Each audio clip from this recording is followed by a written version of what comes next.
شروع اللہ کے نام سے جو بڑا مہربان اور نہایت رحم فرمانے والا ہے۔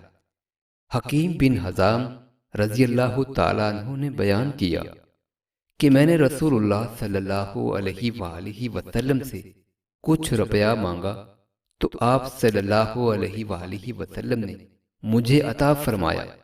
پھر دوبارہ میں نے مانگا اور اس مرتبہ بھی آپ نے عطا فرمایا۔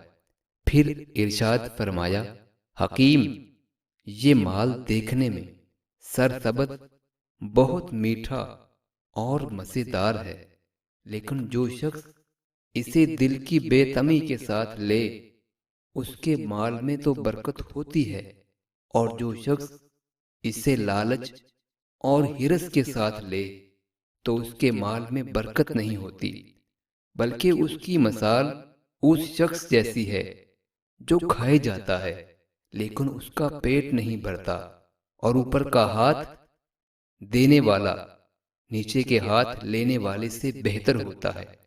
حکیم بن حزام رضی اللہ تعالیٰ عنہ نے بیان کیا کہ میں نے عرض کیا، یا رسول اللہ، آپ کے بعد اب میں کسی سے کچھ بھی نہیں مانگوں گا یہاں تک کہ اس دنیا میں سے چلا جاؤں گا۔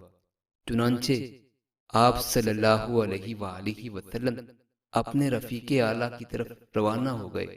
اس کے بعد حضرت ابو بکر رضی اللہ تعالی عنہ نے انہیں دینے کے لیے بلاتے، لیکن وہ اس میں سے ایک پیسہ بھی لینے سے انکار کر دیتے۔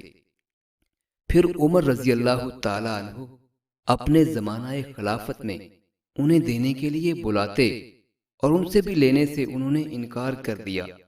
عمر رضی اللہ تعالی عنہ نے اس پر کہا کہ مسلمانوں، میں انہیں ان کا حق دیتا ہوں جو اللہ تعالیٰ نے ان کا حصہ مقرر کیا ہے، لیکن یہ اسے بھی قبول نہیں کرتے۔